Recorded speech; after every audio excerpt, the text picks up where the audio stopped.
La gente cuando comete una falta y sabe que lo que está haciendo no está correcto, pues entonces utiliza la expresión del perdóname.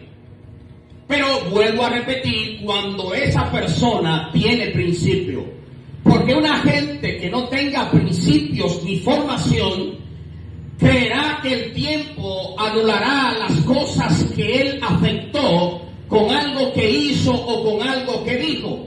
A veces las personas concurren a la expresión de que el tiempo cura las cosas. Hay muchas cosas que el tiempo cura, pero hay otras cosas que el tiempo, en vez de curarla o de anularla, lo que hace es que las agranda y la pone a un nivel que cuando usted vaya a tratar de solucionarla, pues entonces no tendrá tiempo, porque el mismo tiempo fue un medio para que eso se volviese de otro lugar. Y decía un filósofo de la Edad Media que las mentiras son como una bola de algodón que usted suelte en un sembrado de pulpa. Es decir, que mientras va pasando el tiempo, se va incrementando. ¿Por qué hablo de las mentiras? Porque las mentiras son uno de los medios más fáciles de utilizar. Porque para usted poder quitarle la vida a alguien, tiene que utilizar algunos mecanismos. Para usted golpear a alguien, tiene que utilizar algunos mecanismos. Pero para usted mentir, solamente tiene que expresar y decir cualquier cosa, lógicamente que no sea correcto.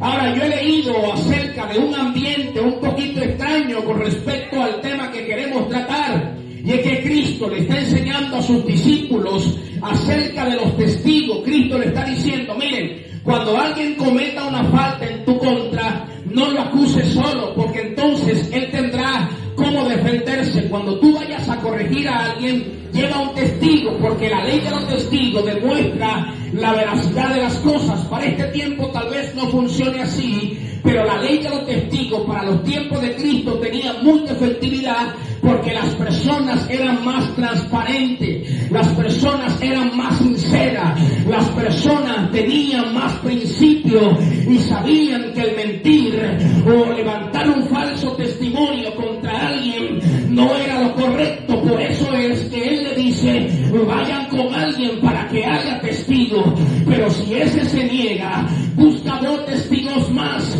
Si se niega aún con esos testigos, pues desértalo de tu entorno. En ese ambiente de diálogo, Pedro se acerca y le dice, maestro, ¿cuántas veces yo debo de perdonar a mi hermano?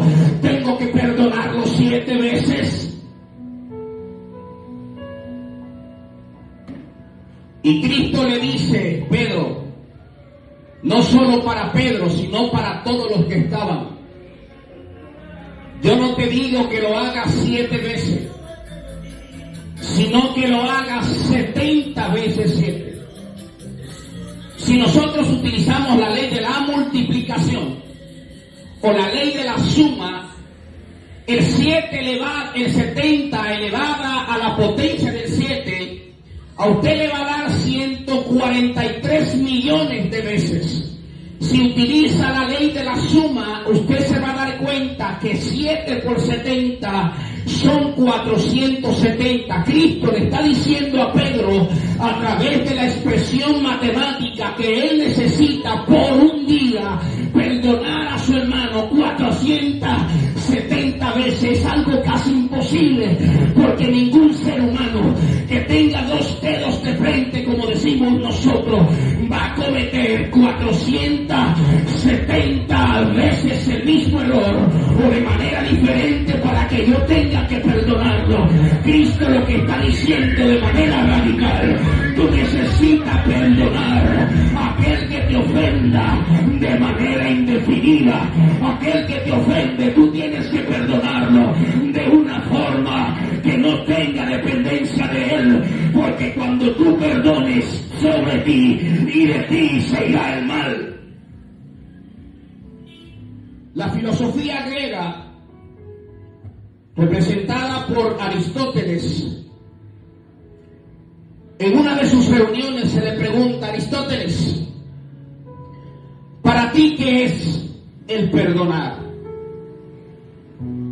Aristóteles, de manera racional, le contesta y le dice: el perdón es llevar un agravio a la basura. Cuán difícil se nos hace perdonar a personas que nos faltan de manera directa o indirecta. Cuán difícil se nos hace perdonar a personas que cometen agravio en contra nuestra y se hacen los locos. Se hacen lo que entienden que lo que están haciendo está mal, pero tú estás destruyendo un ser. No puede estar bien.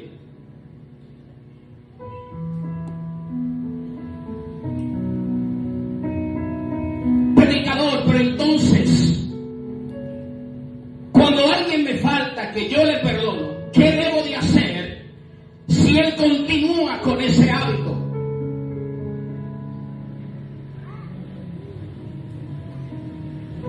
La ley de la racionalidad dice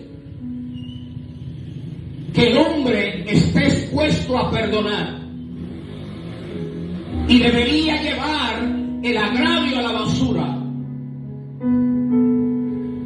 Pero la neurociencia dice que las cosas que se perdonan están en el olvido hasta que se trate el diálogo con respecto a eso que cometió el otro en tu contra.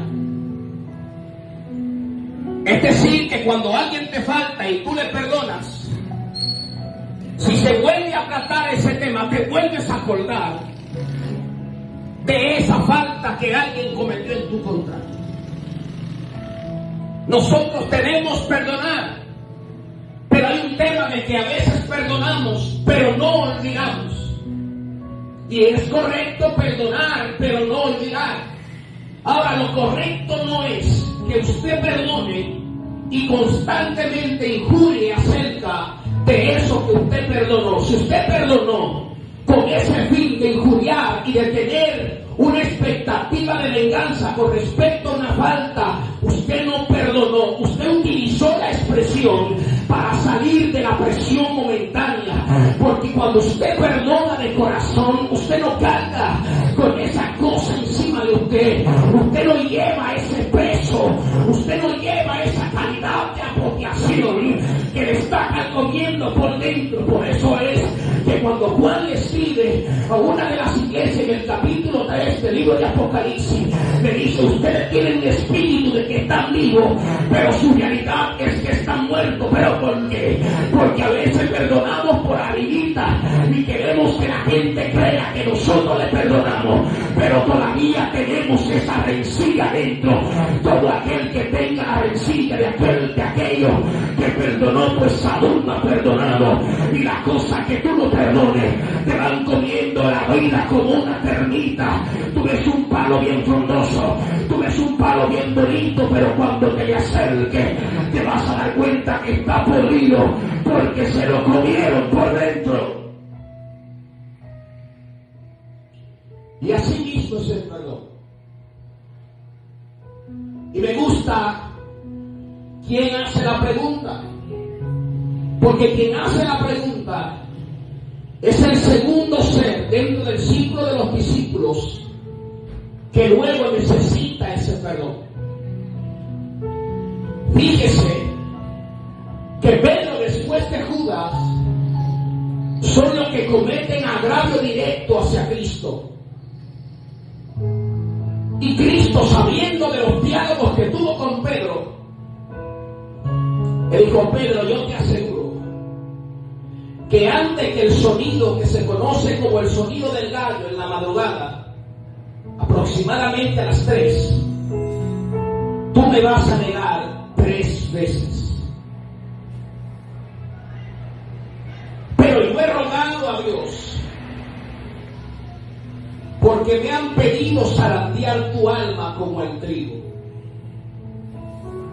Pedro escucha las palabras, pero no le presta atención. Porque no es lo mismo oír que escuchar, ni no es lo mismo oír con atención y escuchar con atención. Cuando llega el momento que Pedro peca, de una forma racional, Cristo se acuerda de la enseñanza que dio acerca del perdón. Y si usted se fija, después que Pedro peca contra el Señor, que el Señor le perdona, entonces la vida de Pedro es transformada a un nivel tal que con su sombra los enfermos eran curados. Pastor, ¿y entonces hasta qué punto me perdona Dios? Hasta el punto que tú no te imaginas. No importa la ofensa que tú hayas tenido hacia Dios. No importa la problemática que tú hayas tenido con algo que tenga que ver con el cielo. No importa la magnitud de la falta que hayas cometido al cielo ni a la tierra. Cualquiera que haya sido la falta que hayas cometido, valga la redundancia, aún así, de esa que tú cuentas, si vamos a enumerarla matemáticamente, te faltan 469 veces. Si es por un día. Es decir, que Dios está solamente esperando que tú reconozcas las faltas que tienes, las ofensas que has utilizado en contra de Dios. Y una vez que tú reconozcas esas cosas, pues entonces tienes que utilizar la palabrita mágica: Señor, perdóname. Y ya para terminar, Cristo en la cruz del Calvario, sabiendo todas las faltas que podíamos tener los seres humanos, sabiendo todos los agravios que podían hacer o que podemos hacer, le pidió al Señor en su último momento que no tomara nuestros pecados en cuenta, porque nosotros no sabíamos lo que estábamos haciendo. Hay un nivel de perdón que es colectivo, porque es inconsciente. Ahora, el perdón no colectivo es aquella falta que usted comete de manera consciente. Pastor, ¿y esos deben ser perdonados? Todos, sin excepción alguna. ¿Y qué yo voy a hacer con esa persona que él comete una falta en mi contra y yo le perdono y continúa? Cristo había enseñado en el versículo 18 y 17 que vayas con testigos para cuando tú te dividas de ese ser humano por causa de sus ofensas, pues entonces él no tenga justificación a su mano. Así que en esta mañana, amados oyentes, yo les invito a que así como el Señor enseña acerca del perdón, nosotros tuviésemos también la fortaleza, la madurez y la capacidad de perdonar a aquellos que nos ofenden. Dios le bendiga y Dios le guarde. La paz del Señor esté con todos nosotros. Amén.